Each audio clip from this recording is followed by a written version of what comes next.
Hello and welcome to session 3 for the Associate Continuing Healthcare Practitioner. We're still on duty 1, but this week we're now looking at the skills required to complete duty 1. So by the end of today, we will have completed duty 1 for the Associate Continuing Healthcare Practitioner.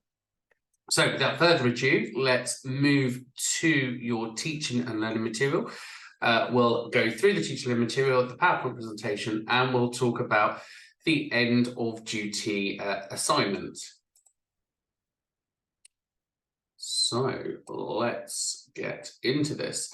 So as you can see, duty 1 there, skills requirements. We've got the PowerPoint presentation that we're going to go through in a second, and we then have the duties there that we're going to have a look at, and then we'll have the case study to review as well.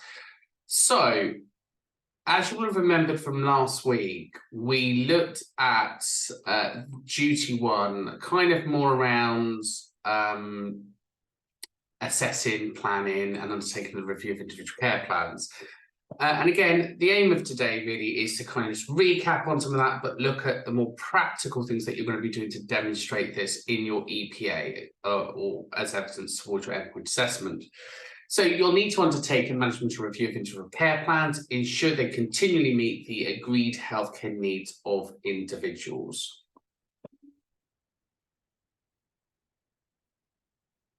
With me. The key milestones then for today are around communication skills, developing effective communication skills to interact with individuals and their families and care team, practice active listening, so we've got that empathy, conveying information clearly and concisely, addressing concerns, and as well as demonstrating professionalism and respect when communicating sensitive or difficult information.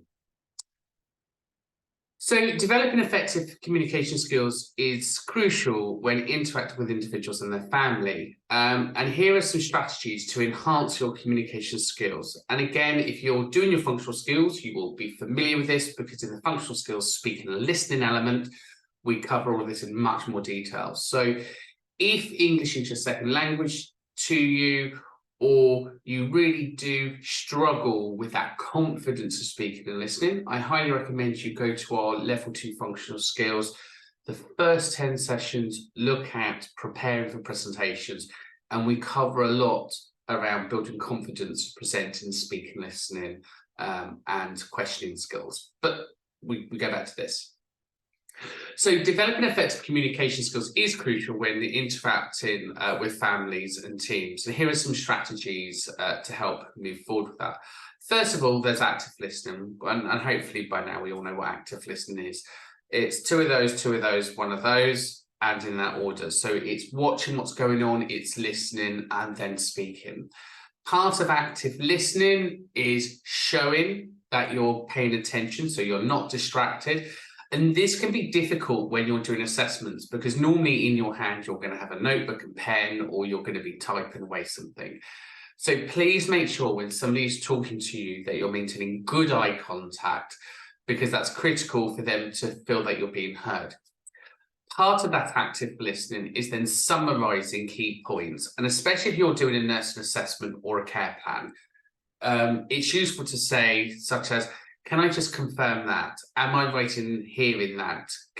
Is what I've understood by that?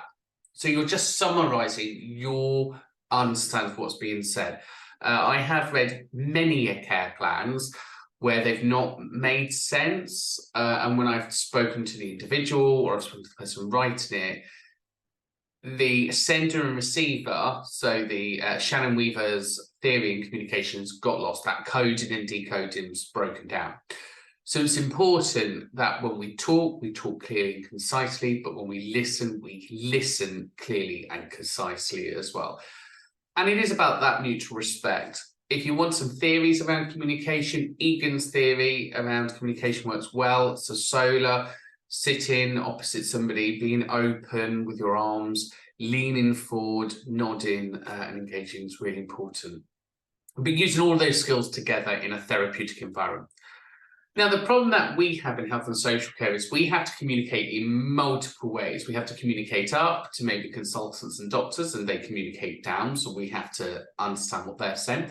We communicate sideways to our peers and colleagues, so that could be nurses, social workers, leaders and managers. And then we communicate kind of downwards. When I mean downwards, I'm talking about as in within the work role, not as in society. So when we talk downwards, we're talking to maybe staff, family members, or a little bit lower down, service users. So our ability to adapt and adjust is crucial, because we, as the people doing the assessments and reviewing information, needs to understand above and below, and obviously make sure that we're able to interpret that effectively. Equally, you'll see that I'm quite animated when I talk, so I'm very expressive with my hands. And we know that 55% of communication is through body language. So again, just using those active listening skills and demonstrating that through our assessment is great. Equally, part of active listening is creating that empathy and compassion. So really trying to put yourself in the position towards the family and trying to work through some of the pain and discomfort in which the family or the individuals are going through is key. And that forms part of your assessment as well, because when we're talking to somebody, if we're able to talk clearly and concisely, that says a lot about their cognitive functioning. If you can see somebody is very kind of withdrawn, so they're struggling to piece their sentences together, they may be having flights of ideas, they're up, they're down, all of that becomes evidence towards your assessment anyway. Watching somebody when they talk, are they running out of breath? Are they becoming speechless? Can you see pain and distress? And never be afraid to say what you see. You know, never be afraid to say something like, I can see this is hard for you.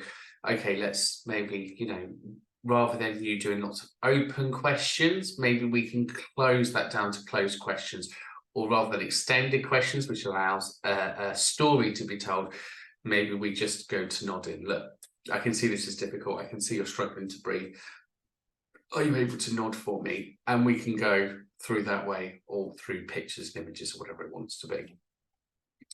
But developing good communication strategies is key. We also need to use clear and simple language. We know that we shouldn't be using jargon or technical terms. I always do a caveat when I work with somebody for the first time. I say to them, look, the best possible way, I'm going to try and keep this as straightforward as I can. If I slip into my world of jargon, if I start talking about things that doesn't make sense, if I start to use an acronym and you don't understand me, please, please, please, please stop me. Because sometimes we just don't know we're doing it, because we're almost an autopilot. We're in that conscious competent piece where we know what we're doing and we're now like driving a car and we don't know how we got there, but we got there. We're a bit like that with assessments, especially if we do them day in, day out. And what's a useful tool is sometimes for you to get that feedback back, because again, we don't necessarily know.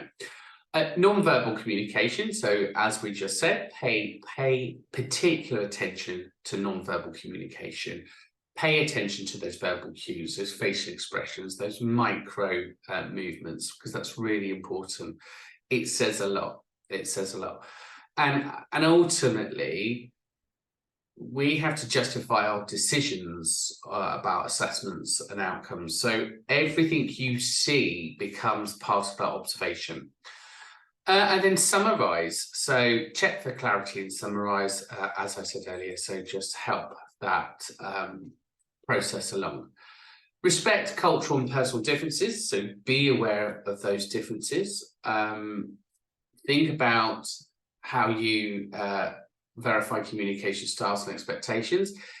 If English is a second language, are you going to need an interpreter? Or can you avoid the interpreter by using advanced technologies such as AI software, communication skills, etc.? So again, you want to make sure your assessment is fair and legal. Part of that is confirming under the accessible information standards and under consent and capacity to give consent that the person understands what you're telling them, because the assessment will not be seen as legal or fair if you have not first assessed communication and they haven't understood a word of it. So it's really important that we get consent, and you can only get consent if someone's able to make an informed choice. People can only make an informed choice if they understand what it is they're informing to, so the positives and negatives. So at that point, you may need an interpreter. I would say I've worked in practice where I've had interpreters come in. They're quite expensive, so it's not necessarily about saving money, but they are expensive. So we want to make sure that they turn up at the right time, that it's all aligned with the appointments. But furthermore, we then need to be sure that what the interpreter is saying to the individual, we understand, and that there's no biasness there, that we've accepted cultural differences. We haven't got, for example, maybe a male speaker for a female client. The female client doesn't feel that she can open up and express maybe pain, discomfort in a way where she would do if it was a female speaker because of cultural differences. So it's important that we do that cultural matching first. But equally, I have asked, the very first question that I ask the interpreter to ask is, do they understand what I'm saying? And sometimes you can see them nodding. You can see them go, yeah, no, I understand. It's more about just the clarification. And I have had some situations where I've had interpreters, and the interpreter said, no, they've said that they fully understand you and they don't need me. That's fine. You know, there is capacity to consent there. So whatever it may be, equally family members, real ethical challenge here, because we don't know what is and isn't being added. So it can be a real problem here. I tend to, if I'm in a situation rather than have family members speak, I tend to use an interpreter instead, just to avoid the biasness and the confusion and remove risk. But again, each service will have different strategies and policies there. Practice empathy-centered communication. Obviously, when you're talking, putting yourself in their shoes, doing that nodding, that I see that must be difficult, routine. You know, let's talk about this. I can't imagine how that feels. You know, that kind of compassionate language there, and provide regular updates. So as we progress through the care plans, it could be 3 or 4 assessments. It's quite a long road in, so just keeping people up to date is really important. So practice active listening and empathy, and clearly and conveying information in addressing concerns. So practice that active listening, empathy, and clearly conveying information addressing concerns is essential for communication and obviously for developing those skills. So active listening then looks at kind of the terminology, you know, I see, go on, tell me more. Okay, you know, I wonder if there's anything else you want to add to that. That's that active listening. So encouraging that eye contact and those cues, moving it forward. Empathy looks at then those phrases like, I understand this must be difficult for you. I can't imagine how frustrating that must be. It creates a much more rapport building process. So being clear and concise and sharing information, use simple language, avoid technical jargon, and break up those terms. Check for understand by asking the person to repeat or summarize back. So again, you know, you've just told me this, can I confirm that's right? Yes, okay, so I've now written this. What's your understanding of that? Oh, well, you've said that I can't do X, Y, Z. Good. So if we've got that constant checking of understanding of constant what we've written, we've got that constant clarity. So we've got that constant consent capacity going throughout our assessments. Addressing concerns. So when addressing concerns, actively listen to the person's worries and issues, validate their concerns, because again, we want them to feel heard and validated. And demonstrate your understanding from their perspective. Now, we don't necessarily have to agree with them, because there have been many things in my life where I've sat there, especially within mental health, and it's been slightly out there. But what I can do is say to them, I can see this is a problem for you. You know, I can see this is very difficult for you. That's fine. I've validated what it is, despite how obscure what they're telling you may be. But again, we can offer that reassurance. We can say, you know, I'm here, I'm listening, I'm taking things down. And sometimes people just want to be heard. You know, in a lot of my experience, especially around advanced mental health conditions, a lot of times they just want to be heard, and they may be telling you the same story, but they just want to be heard. Demonstrating professionalism and respect when communicating with sensitive and difficult information looks at being prepared in advance. So before delivering sensitive or difficult information, take time to prepare yourself. So, you know, just make sure you're not going to be mind dumping this out or just verbalizing it, but try and think about the right time, think about the location, think about who's going to be around you, think about the environment, just think about how you're going to answer some of these questions, you know, especially if you're delivering terrible news to somebody. And choose the appropriate settings. So just make sure people are comfortable, minimize those distractions and open up the lines of communication. And again, it may be the fact that if you're going to be delivering bad news to somebody, have they got the right support network around them? Obviously, be honest and transparent. So communicate information honestly, be open, be clear to avoid any misunderstanding there. Avoid using euphemisms or over-technical terms that may confuse people, and be prepared to provide detailed explanations on the information. So people are going to ask, you know, if you're delivering bad news, why, what can be done, what's different, why me, that whole bargaining piece that we do around grief and loss. So we just need to be prepared. And a lot of that may be psychoeducation, so, or social prescribing. So look, I can see this is really difficult for you, Steve. And what I've managed to do is find you some support networks to help manage this, because I appreciate this is going to be a difficult time. We can do a referral to our local IAP service. We can do a referral to our local Counsel Plus service, or we've got our local social prescribing service, or maybe there's the Macmillans, or whatever the additional referral piece, just to allow that openness and transparency to continue. So you've heard, you've understood the pain, the discomfort, and you're trying to offer a solution there. Use empathy and sensitivity. And I think sensitivity really does come across in body language. So when we're talking to somebody in a sensitive way and we're acknowledging pain and discomfort, that solar position, sitting upright, kind of your arms down and relaxed, and delivering something in a very soft pace and tone definitely helps the receiver.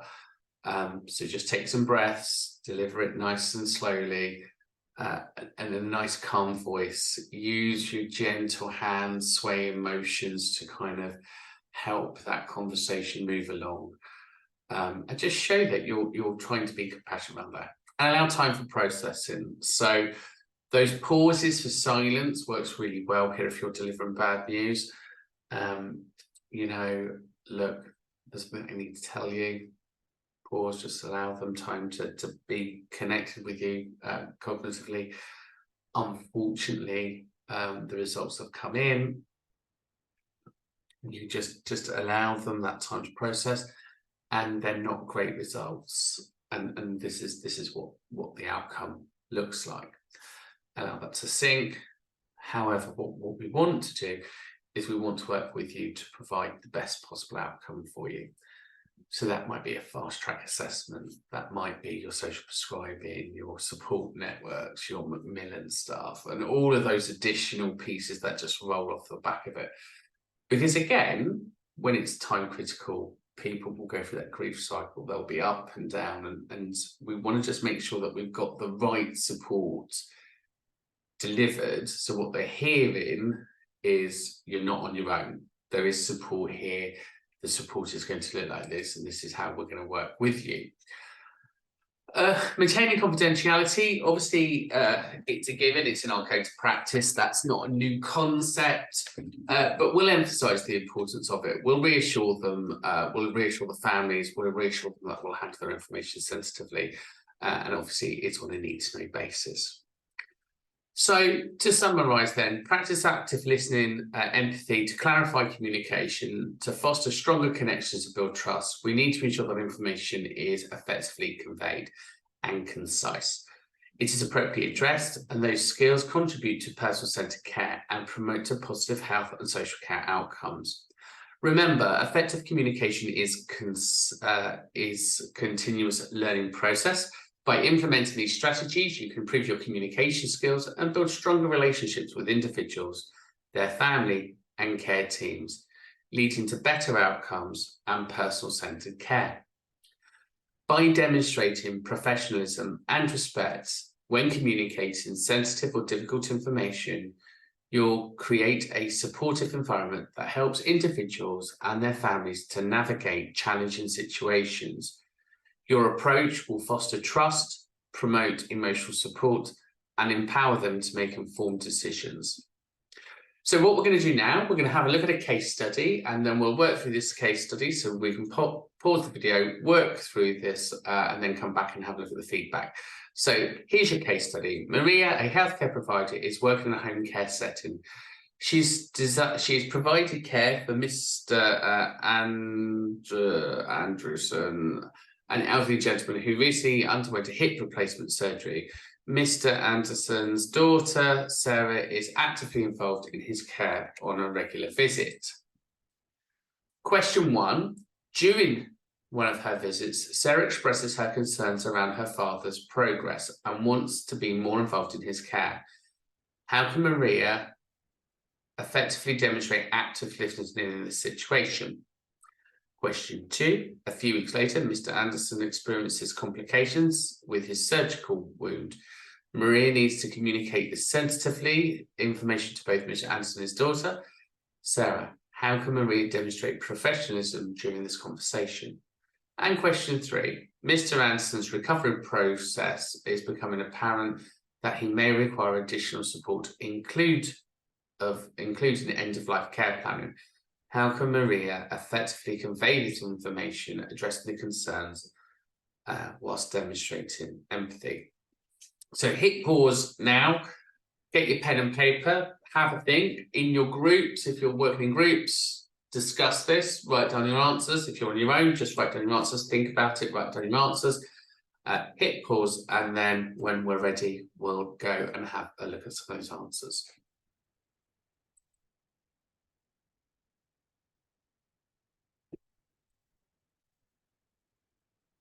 Okay, so welcome back. Great, so let's look at question 1.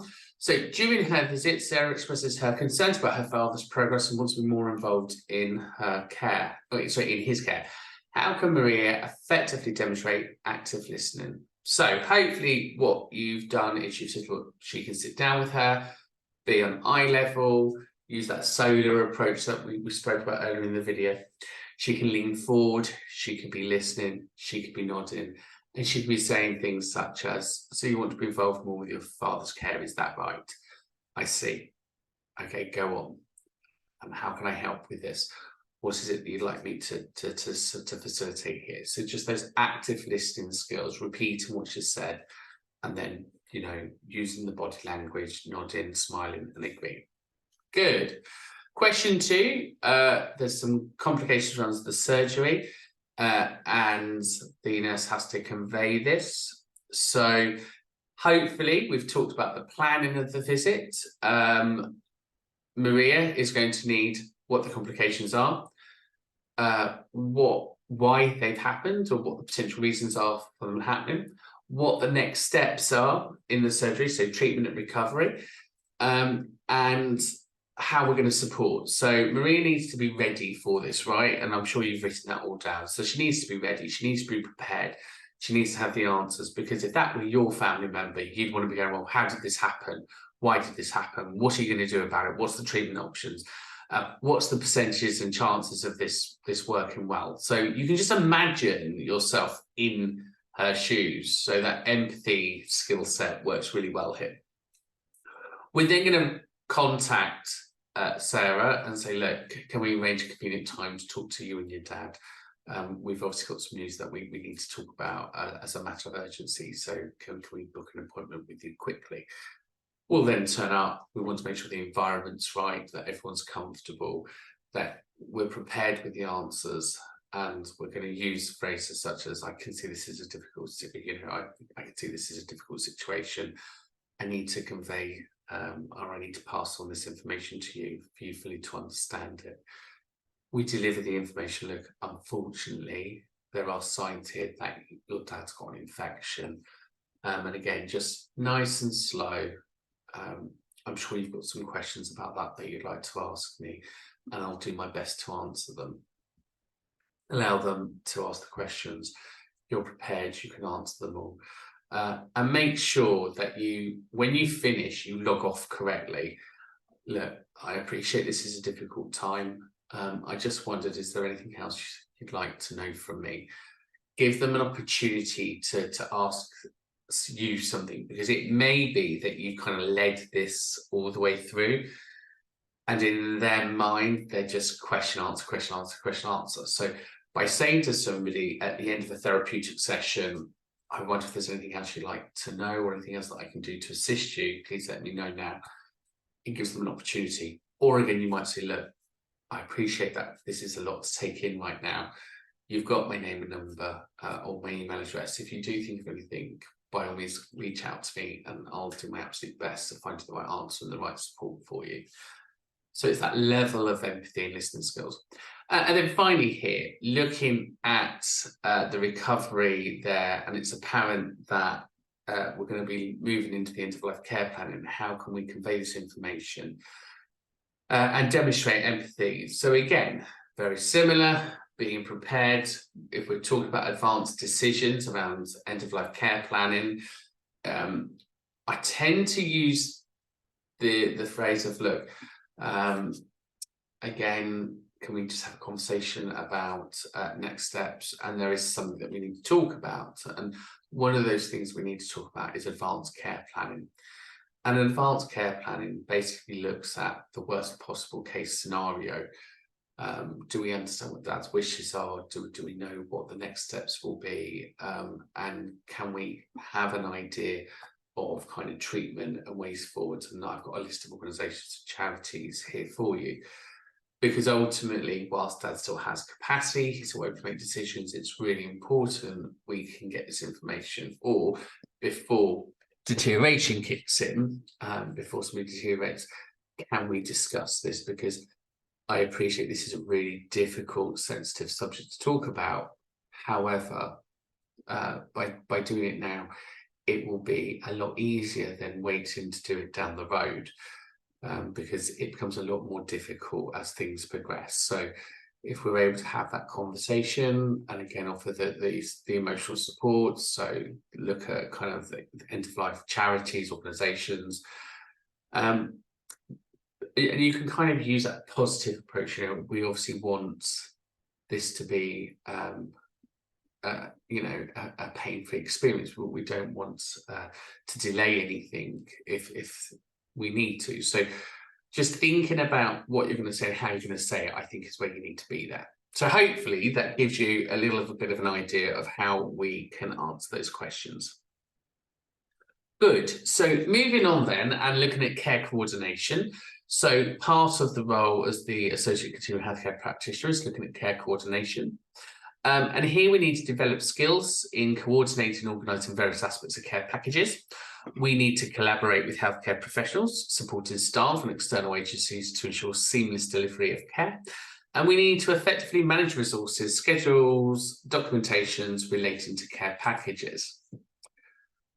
So to develop skills in coordinating and organising various aspects of the care package, including taking appropriate action for change in health and social care needs and ensuring infection prevention and controls, and consider the following strategies. So care coordination looks at the development of organisational skills to effectively coordinate and manage the various components of the care package.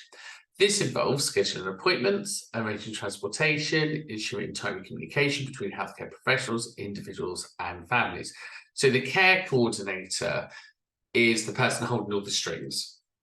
is kind of how I used to describe it when I was in primary healthcare. We would say, right, okay, this is the person that's going to be managing all those strings and trying to keep everything glued together. Your multidisciplinary team are the people at the end of those strings, and they're going to be looking at how we collaborate with the multidisciplinary team to assess pain and view the care packages. So that's across healthcare and social care.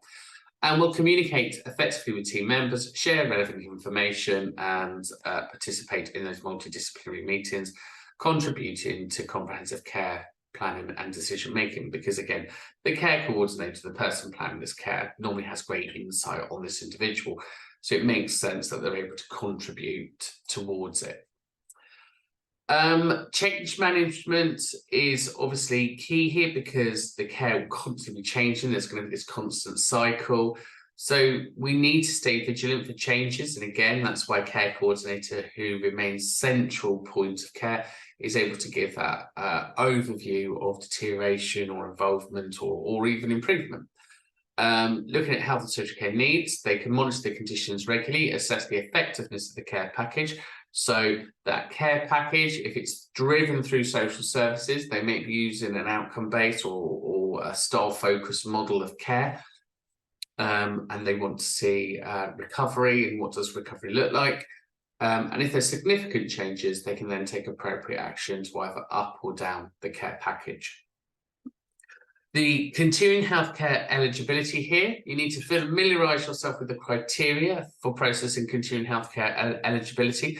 They are in the national government documents, which if you go back to your announcements in your dashboard, I've given you the links to all of those documents. So do start to read those, get your head around the eligibility requirement for continuing healthcare, because as we progress on through this course, you're going to need to know them.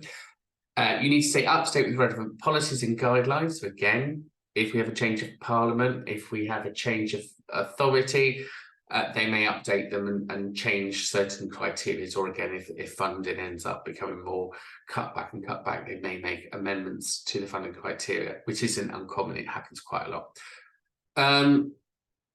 So making sure that that's done. Excuse me. Constantly talking makes me tired. Right, looking at the indicators there for health and social care, they may need to warrant a review in the continuing healthcare eligibility. And just again, it's that ongoing screening, referral and assessment. So just because you've got it now doesn't mean that the criteria is not going to change. Maybe you've improved a little bit, so you've fallen out the threshold. It's a very difficult, complex system. So just making sure that everybody understands that change can affect things. And again, just ensuring infection prevention and control throughout everything that we're doing. So maintaining those high standards of universal infection control, ensuring policy procedures, proper hand hygiene, etc., is being implemented. We need to ensure that risk assessments and management are conducted properly. So that's a comprehensive risk assessment to identify potential risks and hazards in the care setting. So one of the things that definitely has to be done are the risk to falls, diet and nutrition, etc. Because if the person already has underlying health conditions, if they're already on medication, then their risk to falls is going to be greater. And again, the risk to hazardous and challenging behaviour, so the risk of harm or the risk of self-neglect. So there's lots of risks there that need to be developed. And the problem with each risk comes a different level of hours to manage that risk, and we need to then justify it. So if you have somebody who has probably got mixed dementia, for example, they generally are going to need 2-to-1 care because they're normally a bit more flighty, lots of aggressive and challenging behaviour on a regular basis. It's very difficult to do the the activities of daily living. So just thinking about what that would look like and justifying that is where we need to be. And again, documentation and record keeping, so maintaining accurate records and up-to-date documentation for care coordination and changes to health and social care needs and screening referrals for the multidisciplinary assessments, infection prevention measurements, and relevant information. Again, COVID and all this stuff. Proper documentations ensures continuity of care and again, communicates amongst the care team and supporting the decision-making process. We need to collaborate with healthcare professionals, support staff, and the external agencies. It's crucial for ensuring staff that have the seamless delivery of care. And here are some strategies to enhance collaboration. So the first thing is getting your clear lines of communication. So if you are going to be conducting these, well, not if you are, you will be conducting these CHG assessments. That's why you're on this apprenticeship. So when you are doing these, just making sure you know who's in your networks, knowing who's in your MDT, knowing your points of referral, knowing the referral criteria is going to be really important for you. So that could be referral criteria for dietitians, referral criteria for assisted movement and handling, required type criteria for OTs. So just think about all of that criteria. And again, fostering that team approach. So looking at how you're going to collaborate and maintain those relationships. Equally, how are you going to engage with the multidisciplinary meetings? So there's lots of meetings that happen, or you can have them scheduled in your diary, do they pop up? And hopefully we're now using more advanced technology to cut through some of this bureaucracy and red tape, because it's just unrealistic to keep turning up in person, because it's not cost effective. You know, we're looking at cost effective savings, but delivering high quality care. So just attending meetings in person is not cost effective because you're traveling between. And again, if we're using IT and digital technology, then we can have inclusion. So we've got service user engagement or family engagement a bit more.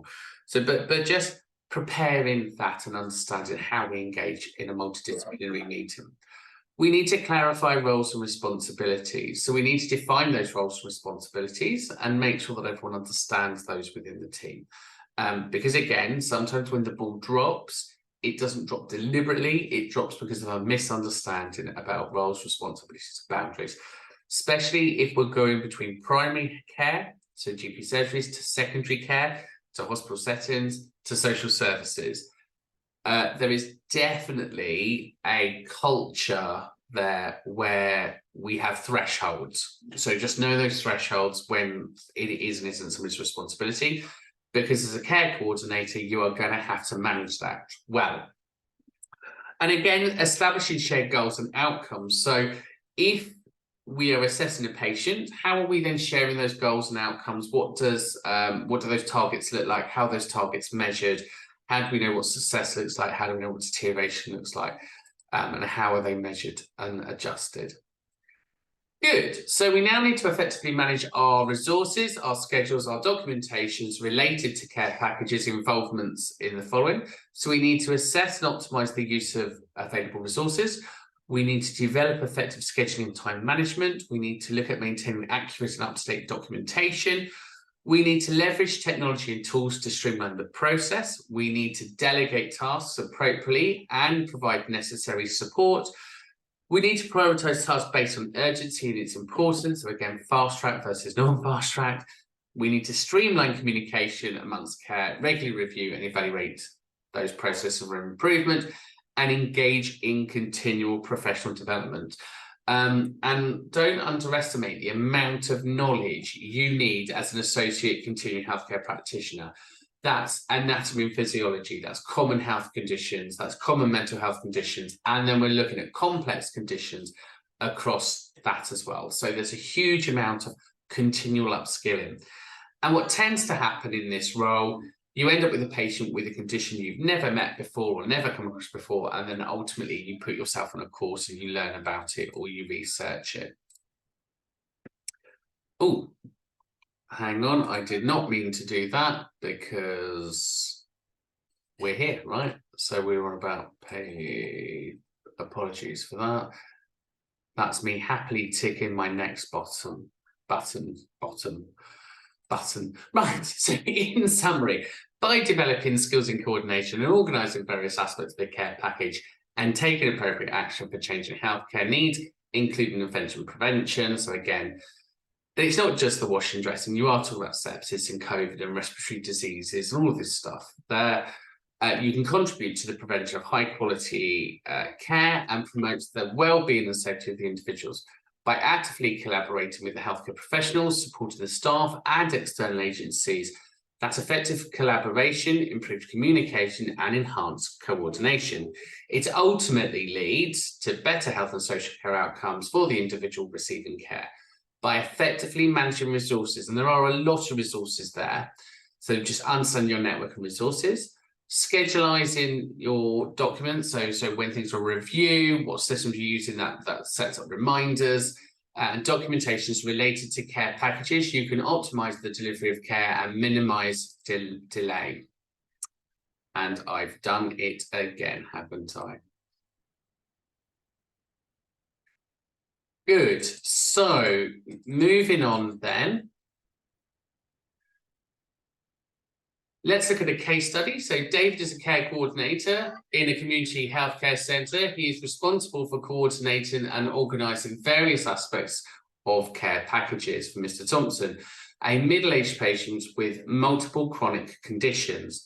David needs to collaborate with healthcare professionals, support staff and external agencies to ensure the streamlined delivery of his service.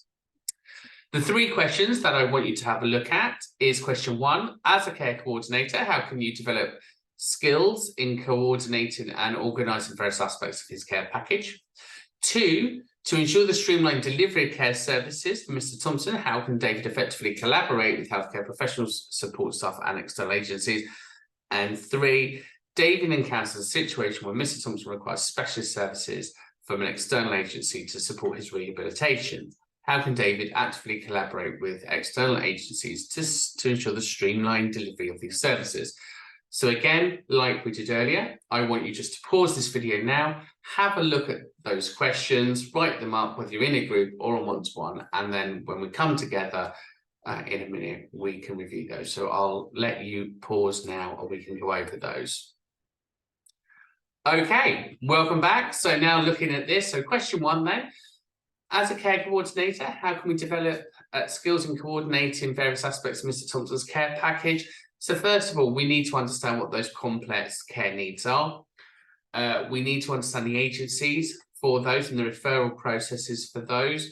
And we need to look at the assessments around activities of daily living. So we need to do a thorough assessment of needs, and we need to have an understanding of those health conditions for us to provide the right information, advice and guidance. Question 2 then looks at the seamless delivery of care for David and collaborating with those staff. So again, understanding the different health needs. So maybe he's had, he's in chronic pain, so that might be a referral to the pain clinic. He may have problems with mobility, so that's going to be a referral to the OTs. He may have a problem with eating and drinking, so that may be a referral to dietitians and to SALT. So working with those agencies, making sure those points of referral come in, and coordinating that can improve outcomes for David. And again, if we've got a specialist level of care for rehabilitation, then we need to understand what it is, what the points of referral are, and how we can refer David for that. And equally, then looking at the funding for that, so understanding the funding brackets as well. Good. So moving on then, critical thinking and problem solving is a common skill that you need as a continuing healthcare practitioner. And that's because it enhances critical thinking skills to assess complex care situations and identify appropriate solutions. We need to analyze information, we need to evaluate those options, and then we need to make best informed decisions for those individuals based on the information that we're given. We need to anticipate and address potential challenges. So as we are talking to the family, as we are assessing situations, in our minds, we should be thinking about best case scenario, worst case scenario, good day versus bad day. There is absolutely, and I find completely senseless and a waste of time and money when people assess individuals just on a good day. Oh no, we can only do it on this day. Well, what happens on a bad day? What happens when this person isn't able to mobilize? What happens when they aren't able to get out of bed? And I understand that that causes a problem with funding. The problem is we just then double up the workload, because eventually they're going to come back to you saying, I'm unable to do this, and we have to do it again. So best case, worst case, and let's try and meet in the middle somewhere. We need to enhance our critical thinking skills. It is crucial to assessing complex care situations and identifying appropriate solutions. So here are some strategies to develop those critical thinking skills. We need to analyse and understand the situation. So going through this thoroughly, understanding the complex care, gathering all the relevant information, past history, symptoms and resources, and breaking down each component so we can see how it plays out. We need to question assumptions. We need to understand good day, bad day, risk, non-risk, etc. So we need to challenge assumptions and definitely biasness. We need to make sure that when people are working in a multidisciplinary team, what we tend to find is they conflict. So you may have the pain clinic saying one thing, but OT saying something else, and then the dietitian saying something else. So we need to challenge that, and we need to be able to explore how we bring that all together. So as I said, we're holding the ropes. We've got all of this going on up here, but we're holding the ropes, and we want to be able to make it clearer down at the bottom.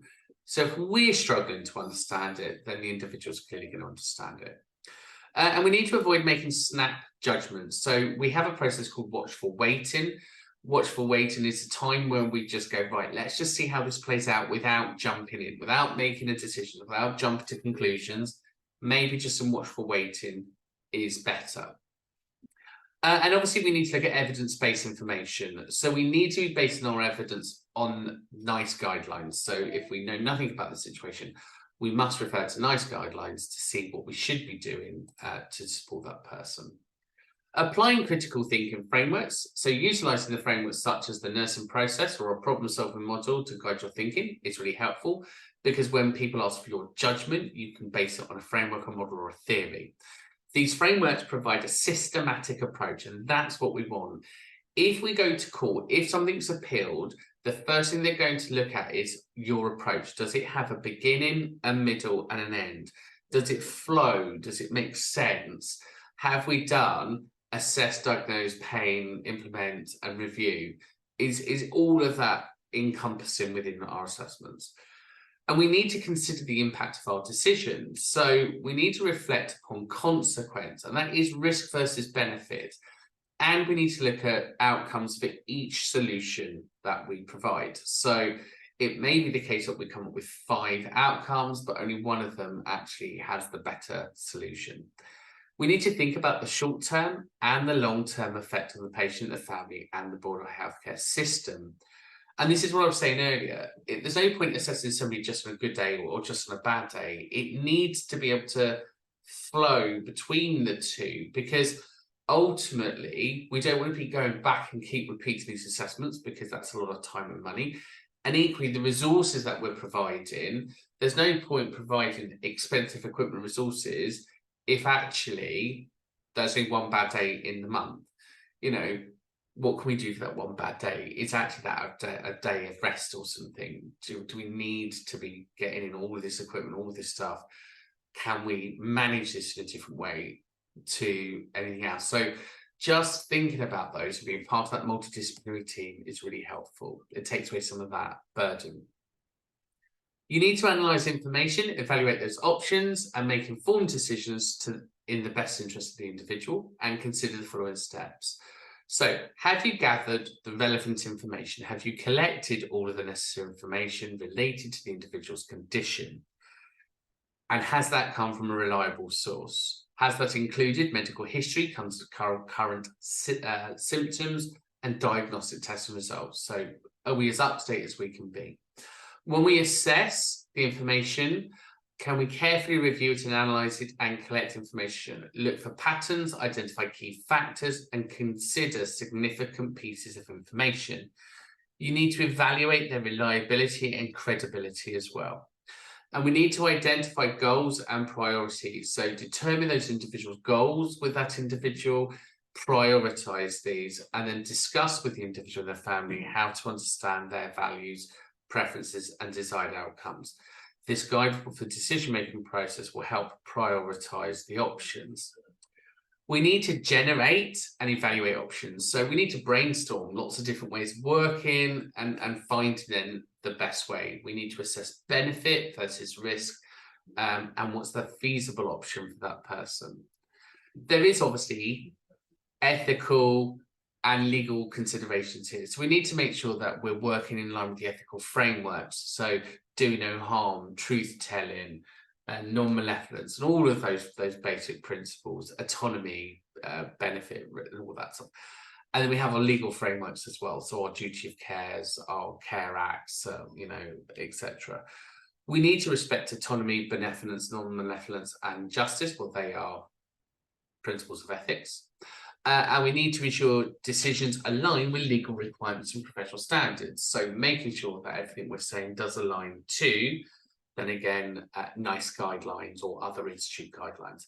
And then we obviously need to weigh up those pros and cons. So just making sure that we have shown, we have evaluated, we haven't just made a decision, but we evaluate the evidence clearly.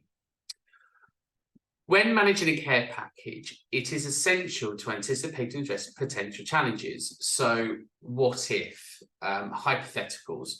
We need to conduct a comprehensive assessment. Throughout this assessment, we need to look at needs, capabilities, and limitations. We need to identify those potential challenges that may arise due to specific conditions, the environment, or resources. And again, we need to anticipate common challenges. So drawing on your own experience, what have you seen in the past? And again, considering things such as medication adherence, communication, cultural barriers, financial constraints, and logistical issues.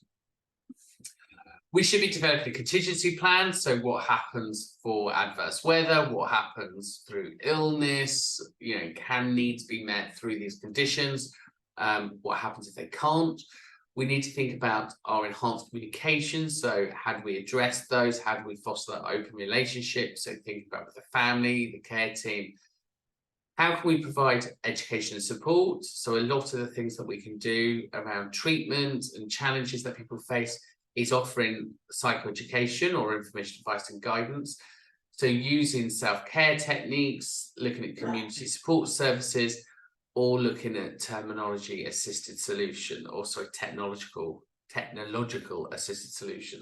Beg your pardon. And again, we need to engage with interdisciplinary collaboration. So collaborating with other healthcare workers to making sure that we are all on the same page. So in summary, we need to enhance critical thinking in complex care situations. We need to analyze the situation. We need to question assumptions, and we need to seek evidence-based information. We have to apply critical thinking frameworks, so something that's going to give us justification. We need to consider the impact on decisions, and we need to collaborate with others. We should reflect on experiences, and we need to look at how we apply effective communication.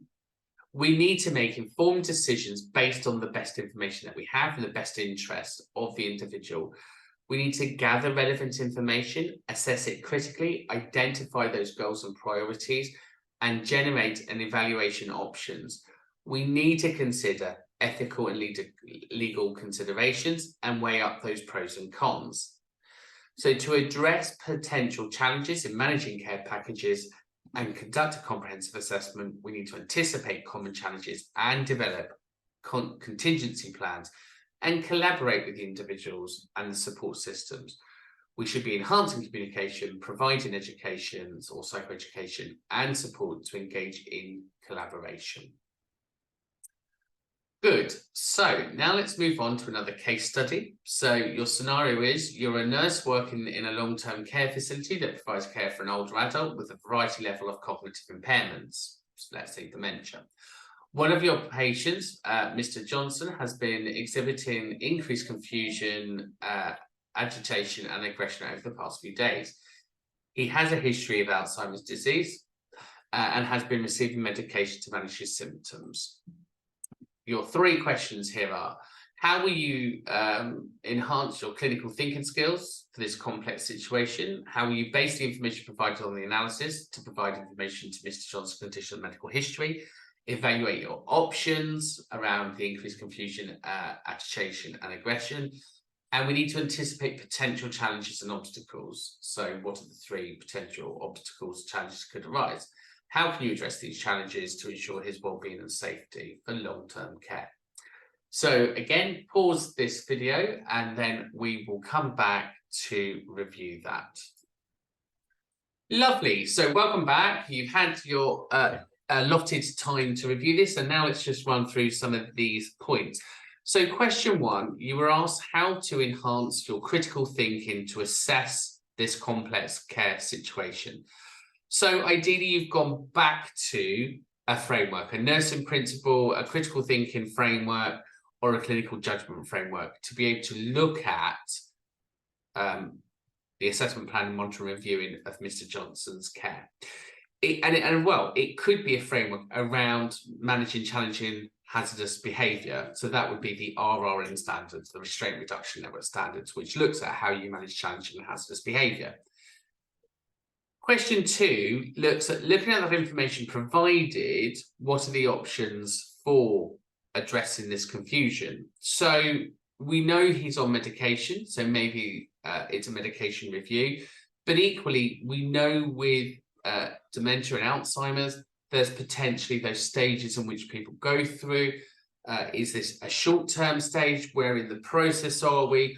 Or is this becoming a new symptom of the illness, of the disease, sorry.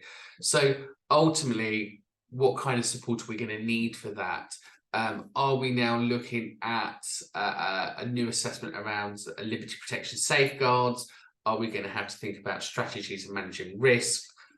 And what is the behaviour plan going to look like? How do we manage that risk? Is he at risk of just to himself and self-neglect, or is it this a risk to others? So does there become challenging hazardous behaviour such as biting, kicking, spitting, scratching? When we anticipate those potential challenges and obstacles, we should anticipate the activities of daily living. So things around incontinence, double incontinence, things about getting food and fluid down him, things about managing his medication. And ultimately, if that's going to require longer input strategies, then obviously the care package needs to be reviewed. So if we're saying, give Mr. Johnson an extra 40 minutes of review this, give him an extra 20 minutes for, or it's going to take 2 members of staff to do a hold or a move or something. How is that going to work? What does that look like? So just thinking about that, you can see it starts to open up regarding resources, referrals, and again, for those referrals, you might have referrals for occupational therapy, you might have referrals to the SALT team, you might have referrals to dietitians, you're going to do a referral to the GP for a medication review. You might have to refer back to secondary care for psychology or psychiatry. Maybe there's some CBT stuff that can still be done early stages, or maybe if we're progressing to the late stages, maybe we need to be looking at getting in behavioural experts. That might be PBS strategies, positive behaviour support strategies, or alternatively, we may have to be looking at applying for the RRN standards, the Restraint Reduction Network standards there. Great. So moving on then, we need to evaluate and monitor. So we need to develop skills in monitoring and evaluate the effectiveness of care interventions. So just thinking about what we talked about, so maybe we put a development plan in for Mr. Johnson. Do the strategies work? And normally with a behaviour plan, we've got 3-tier steps. So distraction techniques, we move into stage 2, so slightly more interactive things to do with somebody, and then stage 3 we might be looking at restrictions of some kind. So does that care plan work? With level 1 interventions that we did, what was the likelihood that working? How many times did we have to move to stage 2 strategies? In stage 2 strategies, how many times did we go to stage 3? And in stage 3, did that bring it to an end? So if we think about his behaviour, does that care plan, does that strategy work for managing that? And when we think about that, we're thinking about developing those skills, regularly reviewing the progress, and then identifying areas to optimize that improvement. Equally, with any care plan, they should be SMART targets, so they should be specific, measurable, achievable, relevant, and time-bound. we need to collect that data, we need to analyze that data to see if it's working, and then we need to base our evaluation and review on evidence. We need regular reviewing to measure the progress and the outcomes of the care package to ensure it meets the individual needs. We need to assess this impact on the individual's health and well-being. So this process involves several steps. We need to establish a review schedule to determine the frequency of the assessment. This may be based on the individual needs, looking at the nature of the interventions, collecting the data, including objective measurements like vital signs, subjective information, self-reported symptoms, feedback, and family members and caregivers. We need to then assess the progress towards goals, if any goals have been set at the beginning of the care package, and compare them with the current status. So looking at the baseline and looking at has health improved or deteriorated. We identify the strengths and the positive outcomes resulting from the care package, as well as any challenges arising and any adjustments that need to happen. This assessment helps us recognise effective interventions and areas that need further attention. We should base on the review findings, modify and adapt the care plans as necessary, and reinforce effective interventions, address those challenges as appropriate as needed. And finally, we need to regularly review the care package, the progress, and ensure the interventions are tailored to the individual's evolving needs, maximising the potential of positive health outcomes and overall well-being. Great. So we're now going to identify areas for improvement and making necessary adjustments to optimise care delivery. This is vital for the enhancement of quality and effectiveness of healthcare services. We need to analyse, evaluate findings, including quantitative and qualitative data, to identify areas for improvement. We need to engage with stakeholders such as patients, caregivers, and healthcare teams. And we need to gain insight into prospective areas around potential areas of adjustment. And finally, we need to look at prioritising improvement opportunities based on the potential impact and the feasibility, develop action plans on specific goals, objections, and evidence-based strategies within our area.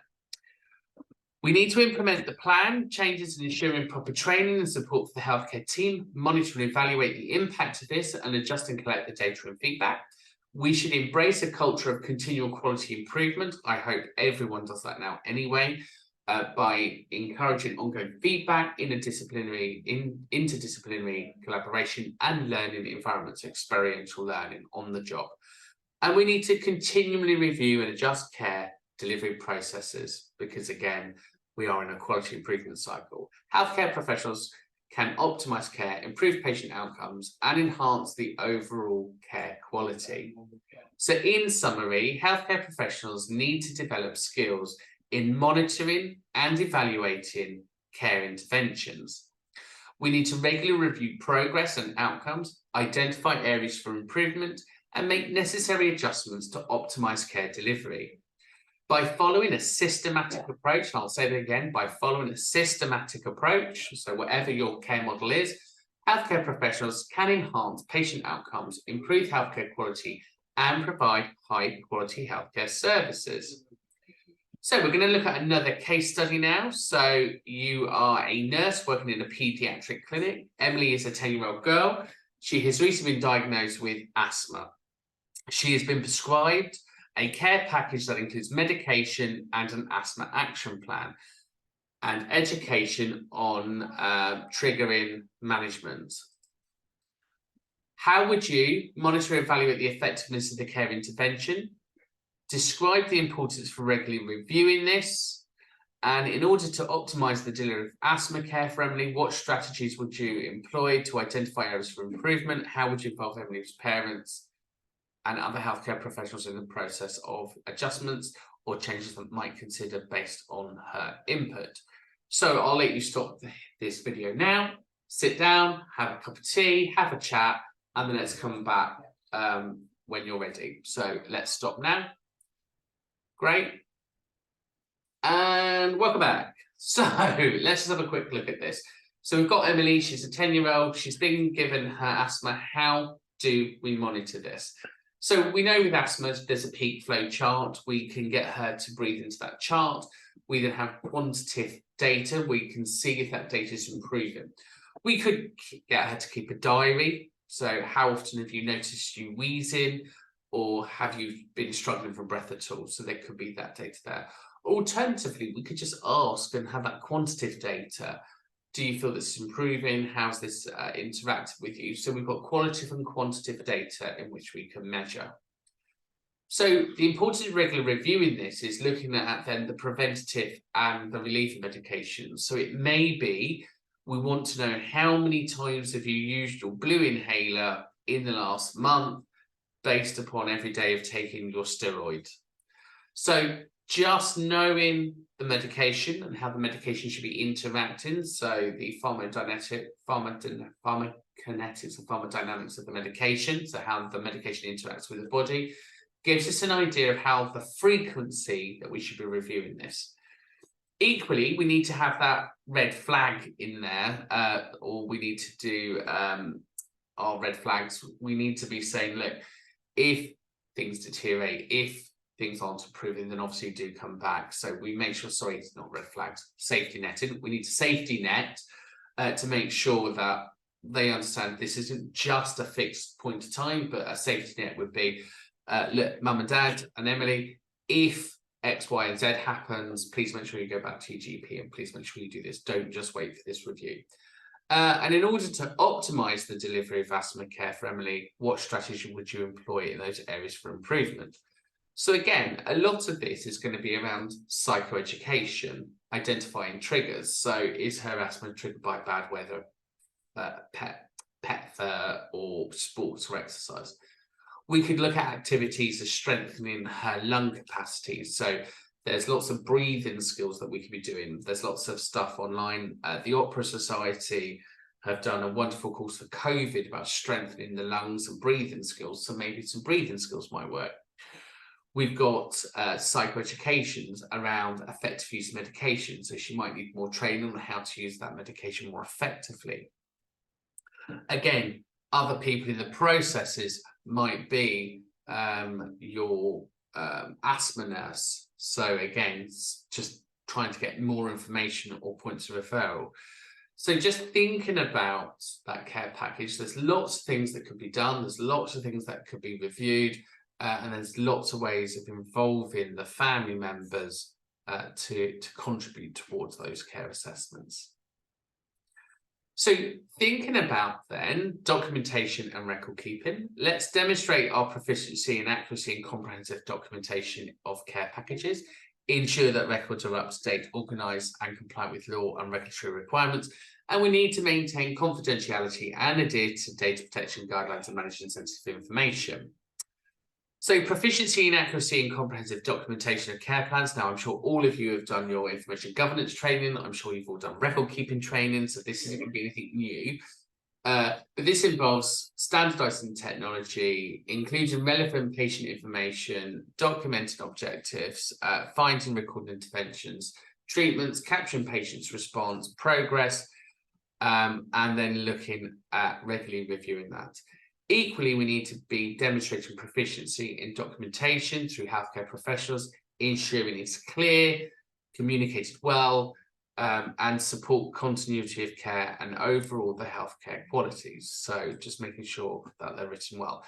And I know in a lot of NHS trusts or in a lot of primary healthcare settings, they have QoF targets and quality performance targets. And some of those quality performance monitoring targets are around writing of care plans, their conciseness, etc. So make sure you understand your governance, your industry, your business. Sorry, make sure you understand your employers. That's the one I wanted. Make sure you understand your employers' policies and procedures around document writing, because primary care, secondary care, and private care does differ. So just be mindful of that. Ensure that records are up to date and organised and compliant with legal and regulatory requirements, maintaining accurate and reliable documentation in health and social care settings. Excuse me, running out of oxygen. Okay, here are the key points to consider. Healthcare professionals must act in accordance with legislation. So that's your GDPR legislation, your confidentiality. They must work in with national guidance. That's your NICE guidelines, National Institute of Care of Excellence. Your local policies will be your employer's policies and procedures at all times. So you have to work in line with 3 sets of principles. Ideally, your local policy is a reflection of the legislation and the national guidelines. So as long as you're following your local policy, you should be okay. But don't take that as granted, because you have a duty of care to make sure that your processes and systems are fit for purpose. This includes adhering to law, regulatory requirements, data protection, confidentiality, and information governance, which we've just talked about. They should identify the way that you collect relative documents and evidence from the involvement of the care individuals, and ensure that this is comprehensive and is a clear, holistic overview, and the individual's health and social care needs can be undertaken. You need to maintain up-to-date records, ensuring that any changes, treatment, intervention, and outcomes from the healthcare professionals have been obviously done correctly. We need to organise records systematically to ensure that they're standardised format, easy to facilitate easy access. Again, thinking about sharing of information, and that the information is in the accessible information standards for that individual. So it's no good just saying, oh, we've got a written document, but can the person understand it? We need compliance with legal and regulatory requirements. That's the accessible information standards from CQC, so have a read of those. It's a useful thing to know. Looking at patient information, rights, privacy, and to promote ethical practice. We need regular auditing, so that's your internal governance. So who's giving you feedback on your report writing, who's giving you support on the quality of what you're doing, and areas for improvement. And then finally, you need to ensure those are up to date. So maintaining confidentiality and adhering to data protection guidelines is of the utmost importance in managing sensitive information with health and social care setting. And here are some key points to consider. Healthcare professionals must prioritise confidentiality by ensuring sensitive information is kept secure and only accessible to authorised individuals involved in the care. Adherence to data protection guidelines involve and comply with legislative legal requirements following organisational policies and procedures, including related to data management. This includes obtaining informed consent for data collection, storage, and sharing of information. Completing accurate and comprehensive records and data to ensure that it's reliable and an integrity part of the information. Healthcare professionals should document information in a timely manner using clear and concise language and avoid altering or backdating records. Storage of records should be secure, protect them from unauthorized access, loss, or damage. Retention of records should align with organizational requirements. Regular training and awareness. The staff should obviously have regular training and awareness around privacy and data and maintaining confidentiality as well. So, in summary, demonstrating proficiency in accurate and comprehensive documentation of care packages is crucial for effective communication and maintaining organised records. It involves using standardised terminology, including relevant patient information, documented objectives, and subjective findings. This looks at recording interventions and treatment, capturing patients' response and progress, maintaining timely entries, ensuring confidentiality and compliance on a regular reviewing of receiving revising documents. Ensuring that records are up to date, organised, and compliant with legal requirements. It is essential that healthcare professionals must act in accordance with legislation, national guidelines, and local policies. They should identify and collaborate documents and evidence with all professionals involved in the healthcare for the individual of assessment for review of the health and social care needs, keeping an accurate and continuous storage of the systems and retaining them appropriately contributes to maintaining reliable and accessible information. Finally, maintaining confidentiality and adhering to data protection guidelines is vital when managing sensitive information. Healthcare professionals should prioritise records and ensure the adherence to data protection. By doing so, they uphold patient privacy, ensuring data security, and maintaining trust in health and social care settings. So we now move on. We have another case study to have a look at. In this case study, you are a nurse working in primary healthcare clinic. A patient named Sarah comes in with a complaint of chronic back pain. You are assigned to manage her care and develop a comprehensive care package. How would you demonstrate proficiency in accurate and comprehensive documentation for Sarah's care package? Describe the specific steps you would take to ensure clear and organised documentation of her condition, treatment and progress. Explain how you would ensure Sarah's records are up to date, organised and compliant with legal and medical requirements. Discuss the measures you would take to maintain accurate and contemporaneous records and store them securely to protect patient confidentiality. And in managing service sensitive information, how would you maintain her confidentiality and adhere to data protection guidelines? Describe the strategies in which you would implement to safeguard her personal health information. So I'll let you pause this, have a discussion in your groups, and then we'll come back and have a feedback. So welcome back. Hopefully you've talked about things such as, are you using pain scale documents? Can you track back the history? What type of assessments have taken place? Is there a musculoskeletal assessment? Have you got history taken? So the comprehensive documentation is your nursing and assessment process. So history, assessment, looking at those tools, tracking of that, and looking at then kind of the points of referral. So you may do referrals to MSK, you may do a referral to the pain clinic, you may do a referral to physio, different things going on there. So how would you ensure that service records are up to date and organised? Well, most organisations now use electronic systems, so it's very hard not to, just as long as you're maintaining those records. So if you're in the NHS, you may be using a system called Rio. You may be using, if you're in private, you may be using a simple Careline Live. If you're in the GP setting, you may be using EMIS. So depending on where you're at, all of those systems have data security around them. So that's then not sharing your key code with anyone. So your NHS passes or your key codes or your IDs to log in. And then obviously some of those systems allow what's called a care circle. So those care circles are people that you have given consent with to share information. Wonderful. So moving on then to personal-centred care, applying personal-centred care principles in all aspects of managing and reviewing the care package, ensuring individuals and their families in shared decision-making involvement in the care plan and review process, and then respect and promote individuals' autonomy and look at their culture throughout.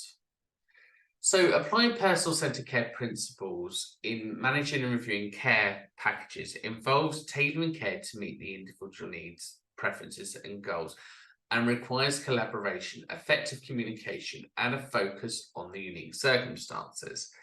So collaborative care planning involves the individuals, their care members, of the caregivers in the care planning process, respecting their values and preferences. This ensures that caregivers align their specific needs and goals. Looking at individualized care delivery or person-centered care, customized care interventions based on cultural backgrounds, personal circumstances and abilities. This promotes personalized and holistic approaches that respects their autonomy, but it also respects the Equality Act and all the other stuff that goes with it.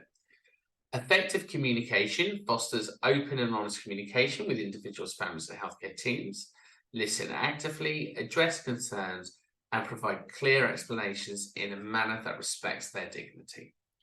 Continuing of care facilitates smooth transitions of care coordination or coordination of care across settings and provide and ensure clear understanding of the care plans.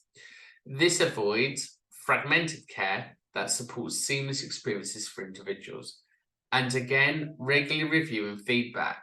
Continually assess the individual's progress and seek their feedback. Involve them in a regular review process and make adjustments based on evolving their needs and preferences. Engaging with individuals and their families in shared decisions is vital for person-centered care planning. It involves activities involving them in care planning and the review process, ensuring the inputs are considered. We need to be looking at collaborative decision-making, so promoting collaborative approaches by involving individuals and their carers in decision-making and respecting their values and preferences throughout. Care planning includes seeking the families in the care planning process, includes their input and their unique goals and priorities. This helps their care plan and aligns with the preferences to foster a sense of ownership and empowerment. We need to look at respecting and promoting individuals' autonomy, their preferences, cultures. That is fundamental to providing person-centered care. Autonomy recognises and respects the individual's right to make decisions about their own care and involves them in the decisions and honours their choices, and preferences take into account the individual's preferences regarding their care and promotes options and daily routine. Tailor the care plan to accommodate their preferences as much as possible by promoting their comfort and engaging in their personal care needs. Cultural values acknowledges and anticipates the delivery of cultural backgrounds and beliefs amongst individuals. But cultural sensitivity understands and respects their values and customs and traditions. This helps to create a sensitive and inclusive care environment. By respecting and promoting the individual's autonomy, preferences, and cultural values, healthcare professionals create a foundation for person-centered care. This approach honours the individual's dignity, fosters trust, and enhances the overall health-being experience.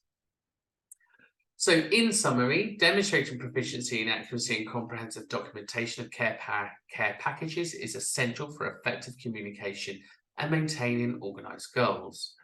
It involves capturing and reviewing patient information, demonstrating objective and subjective findings, recording the interventions and treatments, capturing patients' response and progress, maintaining timely entries, and ensuring confidentiality and compliance with legal and regulatory requirements. Ensuring that records are up to date, organised and compliant with legal and regulatory requirements, it is crucial that healthcare providers should act in accordance with legislation, national guidelines and local policies. They should identify and collaborate documentation and evidence from all professionals involved in the care of individuals and undertake lawful assessment to review health and social care needs, record keeping and securing of those records to contribute to maintaining reliable information. Maintaining confidentiality and adhering to data protection guidelines and managing sensitive information is vital. Completing accurate records, storing them, and adhering to data protection guidelines are key. This includes complete, accurate, and comprehensive documentation, secure storage, and compliance with data protection regulations ensures patients' privacy and data is secure. So we're going to move on. We're now going to look at another case study. So in this case study, you are the healthcare worker working in a community healthcare centre. A patient named John, who comes from a culturally diverse background, visits your clinic with multiple chronic conditions. You are responsible for managing and reviewing his care package. Here are your 3 questions. Question 1. How would you apply personal-centered principles to manage and review John's care package? Describe the specific steps you would take to ensure that his individual needs, preferences, and goals are incorporated in the care plan and review the processes. 2. You need to explain how you would engage John and his family in shared decisions and involve them in care planning and the review process. Discuss strategies that you would employ to respect their input, promote their autonomy, and establish a collaborative relationship.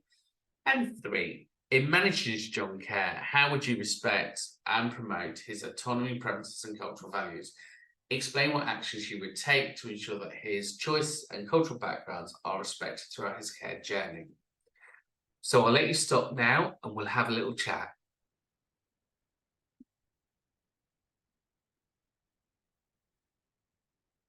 Okay, welcome back. So, number 1, how would you apply person-centered care principles to manage John and review John's care package? Describe the steps you would take.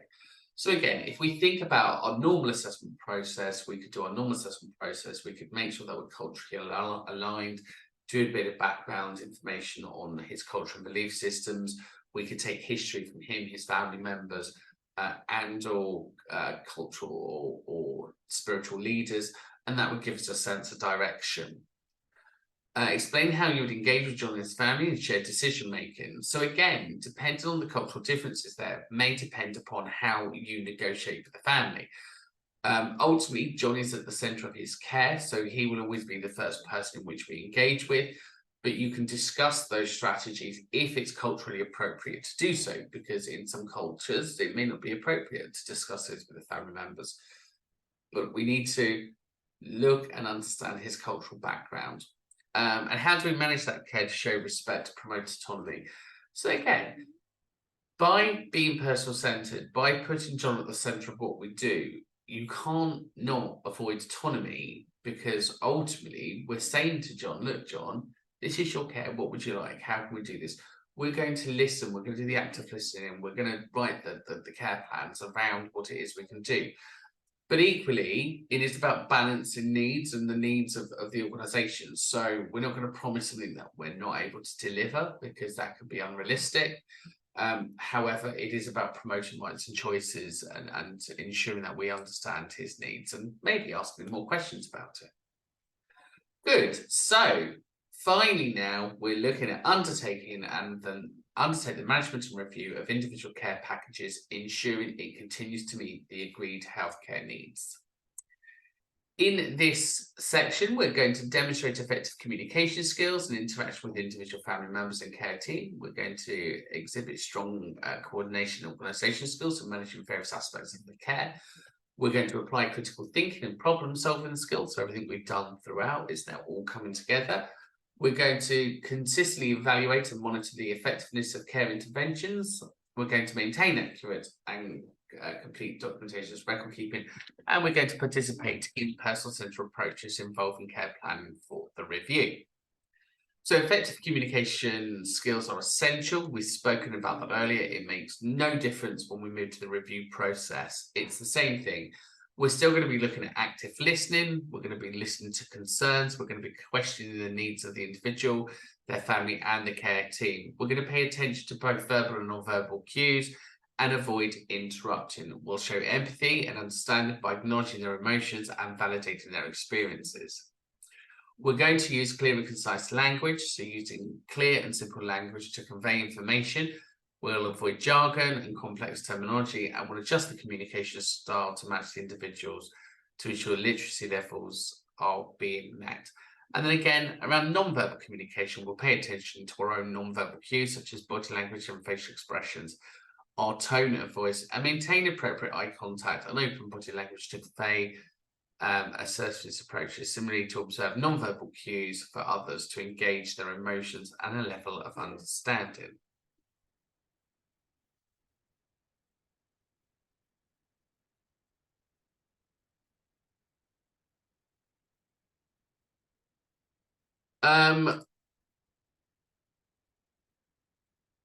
Empathy and compassion. We'll obviously demonstrate empathy and compassion throughout, interacting with them, showing genuine care and understanding. We'll ask open-ended questions, and that's just to get those lived experiences. It promotes a more meaningful conversation, and will provide clear communication or clear information. So looking at what's worked, what hasn't worked, and what we can do to improve those goals. Exhibiting strong coordination and organizational skills is crucial when managing aspects of care and reviewing. So we'll look at the development of the care plan, how it started, how it's been created. It'll be comprehensive. We'll need to collaborate with the care team, including healthcare professionals, support staff, and family members, to ensure everyone's on the same page. And we'll then need to prioritize those tasks. So what's working well, what's not working well, what goals have been achieved, what goals have been achieved. We'll need to establish clear lines of communication. So for those goals that need to be achieved, what more do we need to do? Is there more referrals? Do we need to bring in more people to manage this? And we may need to delegate some of that responsibility out. So we may need to look for advice and guidance. Again, we can utilize technologies and tools to help us. We need to apply critical thinking and problem solving skills. It's essential when addressing complex care situations in healthcare. Some of these strategies look at analysing the situation. So again, looking at the goals, understanding the beginning, having a thorough understanding of the complex care situation at hand, gather that relevant information, include medical history, symptoms, and available resources, and identify any underlying factors or the complexities that impact the situation, and we'll identify the problem. So clearly define the problem or challenge with the complex care situation, break it down to specific components that needs to be addressed. We need to gather evidence and information. As we gather the evidence and information, we'll be consulting, we'll be looking at medical literature guidelines. So we could be looking at articles in journals and NICE guidelines. And again, we could be seeking input from other healthcare professionals and consider a multi-perspectives approach and sources to make sure we have a well-rounded understanding of the situation. We can generate alternatives, so we need to brainstorm and generate multiple alternative solutions. So again, thinking wide, thinking outside the box, but again, ethical considerations and evidence-based practices being developed. And then we need to evaluate their effectiveness. So looking at the pros and cons of each one and picking the right alternatives. We need to constantly evaluate and monitor the effectiveness of care interventions. That's crucial to ensuring individuals receive the best possible care. So the way we establish care goals and outcomes is by defining clear, measurable goals and align them to the individual's preferences. These goals should be smart, specific, measurable, achievable, relevant, and time-bound. And we should select appropriate evaluation methods. So just looking at how we're going to evaluate its effectiveness. We need to regularly assess and collect the data. So that's quantitative and qualitative data that we've talked about throughout all these case studies. And we need to analyze and interpret the data. So let's say we go back to the asthma patient. Let's say every morning they're wheezing and they're low. Is it because it's cold and damp at night? What does that data tell us? Why is it always low at this particular time? Again, for example, blood glucose sugars, what's happening overnight? That's not happening. That should be happening. And again, engaging that critical thinking. So looking at this, evaluating it, and coming up with an explanation or a hypothesis, an idea. Utilizing regulatory requirements. So again, making sure that we're using the GDPR principles and follow our standardized documentation and protocols that we've just covered. Again, we just need to use that clear and concise language, document timely, and include relevant essentials. We need to establish a trusting relationship with the individual. So during the assessment process, because that's how we create a therapeutic relationship, and we need to understand the individual's values. We need to involve the family and carers in the planning process and provide clear and accountable information, thinking about the accessible information standards with CQC, and we need to support shared decision making. So in summary, practicing personal-centered care involves actively involving the individual and their families in care planning and review. Key strategies include understanding their autonomy, collaboration in care planning, promoting shared decisions, maintaining regular communication activities, listening, providing individual care, offering education and support, regular care reviews, ensuring continuity of care and respecting diversity. By implementing these strategies, healthcare professionals can enhance the quality of care and promote positive health outcomes, while empowering individuals and their families along the journey. One final task then. You are the registered nurse working on a busy hospital. One of your patients, Mr. Johnson, is a 65-year-old man who has been admitted with pneumonia. He lives alone, has limited family support. Mr. Johnson has a history of smoking and difficulty in managing his medication properly. He also has a fear of hospitalization and is anxious about his condition. There's quite a lot going on there.